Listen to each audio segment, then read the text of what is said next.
मती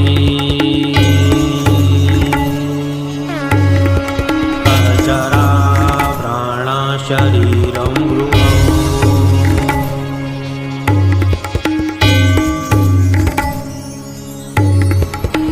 पूजाते विषयोपभोगरचना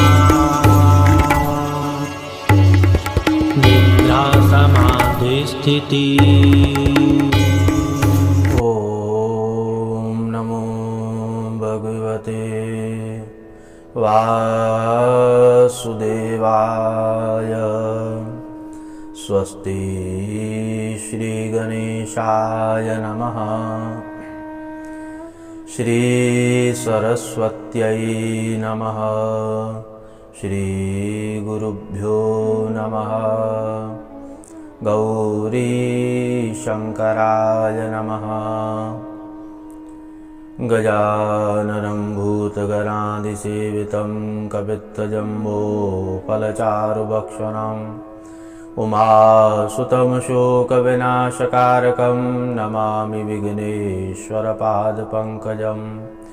गुरुर्ब्रह्मा गुरुर्विष्णु गुरुर्देवो महेश्वर गुरु साक्षात् परब्रह्म तस्मै श्री गुरवे नमः।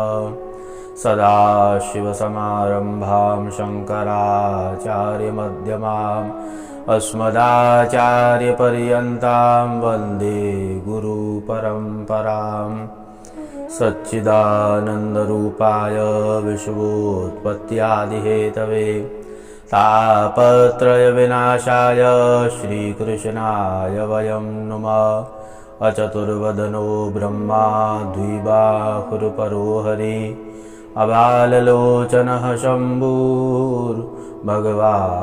भादरायण पवनतनय संकटहरण मंगलमूर्तिरूप राम लखन सीता सहित हृदय बसहु सुरभूप सियावर रामचंद्र की जय।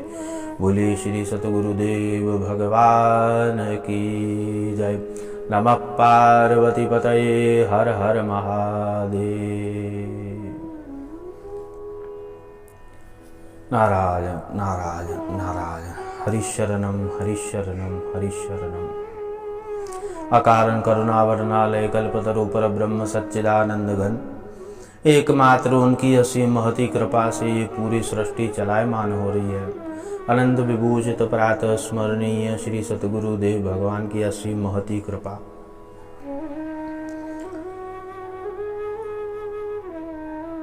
सत्संग का लाभ क्या है?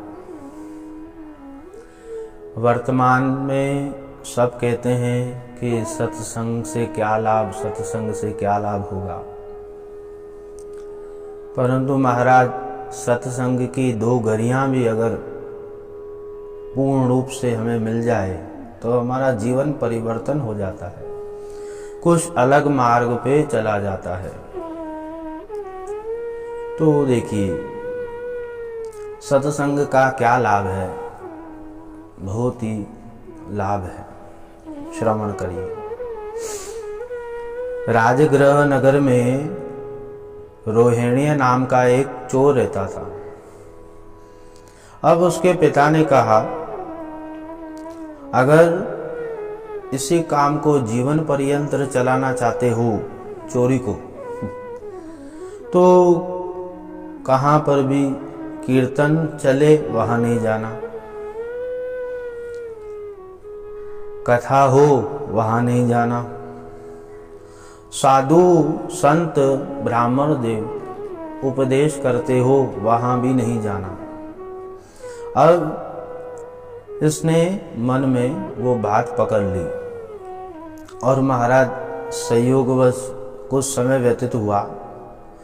समय व्यतीत होते होते महाराज एक समय इसने एक चोरी की और भागने लगे। भागते भागते महाराज पीछे, वो राजा के जो सिपाही थे वो पीछे थे और ये चोर आगे था। भागते रहे और एक वृक्ष के यहाँ पर छुप गया। अब छुप गया तो महाराज देखिए सत्संग जो होता है ना, पहले जब सत्संग होता था तो दूर दूर तक सुनाई देती थी आवाज़ उस सत्संग की। उसका तात्पर्य क्या था? उसका तात्पर्य यही था कि दूर तक जो व्यक्ति है यहाँ नहीं आ पाएगा, वहाँ भी सुन लेगा, उसका भी कल्याण हो जाएगा। उसी प्रकार से एक ये वृक्ष के नीचे था और महाराज सत्संग की आवाज आने लगी। श्रमण महावीर स्वामी उपदेश कर रहे थे और जैसे ही उपदेश कर रहे थे तो इन्होंने अपनी उंगलियां कान में डाल के अपना कान बंद कर लिया और महाराज कुछ कदम आगे चले तो पैर में कांटा लग गया। अब उस कांटे को निकालने के लिए हाथ छोड़ना पड़ा। हाथ छोड़ लिया उसने और कांटा निकाल लिया। तब तलक 2 शब्द इसके कान में चले गए। कौन से? इनके कान में वो शब्द गए कि देवता की छाया कभी नहीं पड़ती है। देखिए, हमारी छाया पड़ती है, आपकी भी पड़ती होगी, सबकी पड़ती है, और देवताओं की पलक कभी भी झपकती नहीं है। और देवता इस पृथ्वी से 4 उंगल ऊपर की ओर रुकते हैं, पृथ्वी को स्पर्श नहीं कर पाते। ये शब्द उनके कान में पड़े, आ गए और महाराज ये भाग गए आगे। ये रोहिणी बाग आगे आगे भागते गए और भागते भागते महाराज संयोगवश सिपाहियों ने पकड़ लिया। अब सिपाहियों ने पकड़ लिया, बहुत ही मारा कि राजा का सामान कहाँ है, जो जो आपने चोरी की है वो वस्तु कहाँ है। ये महाराज नहीं बता रहा था, क्योंकि आसान थोड़ी है निकालना। भागते पकड़ा गया, सिपाहियों ने पकड़ा, मारा, पूछने लगे, नहीं बता रहा था। और महाराज अब सिपाहियों ने क्या किया, औषधि खिला ली। औषधि खिलाई तो ये मूर्छित हो गया। देखिए, अब के वर्तमान में इंजेक्शन लगा लेते हैं बात निकालने के लिए, उस समय औषधि खिलाते थे। औषधि जैसे ही खाएगा सब कुछ उगल लेगा, परंतु महाराज ये भी पक्का चोर था। औषधि खाते ही मूर्छित हो गया, बेहोश हो गया, गिर गया। अब महाराज राजा ने युक्ति निकाली, कहा इसे एक उपवन में छोड़ के आइए। बात कैसे निकालनी है? अब ये मूर्छित अवस्था में ही एक जंगल में छोड़ के आए।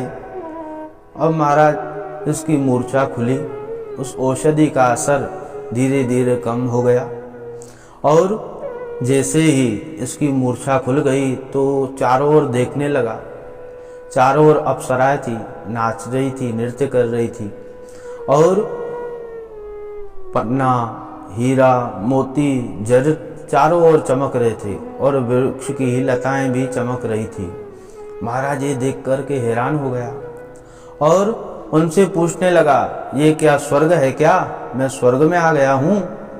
तो उन्होंने कहा हाँ। उन दासियों ने कहा कि आप स्वर्ग में हो, अब अपनी गाथा बताओ, सत्य बताओ। अब महाराज ये विचार करने लगा, तो मैं स्वर्ग में हूं, यहाँ तो सत्य बोलना ही पड़ेगा मुझे। परंतु महाराज उसी समय इसे स्मरण हो गया। क्या स्मरण हुआ? क्योंकि देखिए महाराज, स्वर्ग में जो देवता और दासियां होती हैं, उस समय इसे स्मरण हुआ देवताओं की छाया नहीं होती और इन सबकी छाया हो रही है और देवता की पलक नहीं झपकती और इनकी पलक झपक रही है। तो तुरंत इसने कह दिया कि जाओ राजा से कहो कि ये युक्ति हमारे से नहीं चलेगी, हमने पहचान लिया आपको, आप कौन है। और कह दिया इसने, चोर ने, कि 2 क्षण का सत्संग मुझे यहाँ पर लाभकारक हो गया, इतना लाभ देने वाला हो गया, तो जीवन पर्यंत मैं इसी सत्संग से अपना जीवन सुधार सकता हूँ, कि राजा को कह दो कि मैंने स्वीकार कर लिया है, उस मार्ग को स्वीकार कर लिया। महाराज जैसे ही राजा के यहाँ पर गए, सब सिपाही कहने लगे कि हे राजन, ये रोहिणी जो है चोर, ये कह रहा है कि मैंने उस सत्संग का लाभ अब समझा है और मैंने अपना जीवन परिवर्तन कर लिया। महाराज राजा ने कहा कि एक चोर का जीवन परिवर्तन हो रहा है तो उसमें और क्या है, लाभ की बात है, छोड़ दो। तो महाराज राजा ने उस चोर को छोड़ दिया। देखिए, मात्र केवल उनके कर्ण में, कानों में 2 शब्द गए और वहाँ पर उन्हें लाभ हुआ। तो जीवन पर्यंत जब आप सत्संग का लाभ लेंगे तो आपके जीवन में क्या होगा, आप विचार करिए। इसलिए सत्संग सुनना चाहिए। संत महात्माओं के यहाँ पर श्रवण होता है, वहाँ पर जाना चाहिए। महात्मा करते हैं सत्संग, ब्राह्मण करते हैं, जरूर सुनना चाहिए और अपने बच्चों को भी सुनाइए। देखिए, वर्तमान की जो पीढ़ी है, जो बालक हैं, उनकी धीरे धीरे आस्था कम हो रही है। उनका दायित्व माता पिता के ऊपर होता है, तो अपने पुत्र को किस मार्ग पे चलाएं। कृष्ण कन्हैया लाल की जय, द्वारिकाधीश की जय। नमः पार्वती पतये, हर हर महादेव।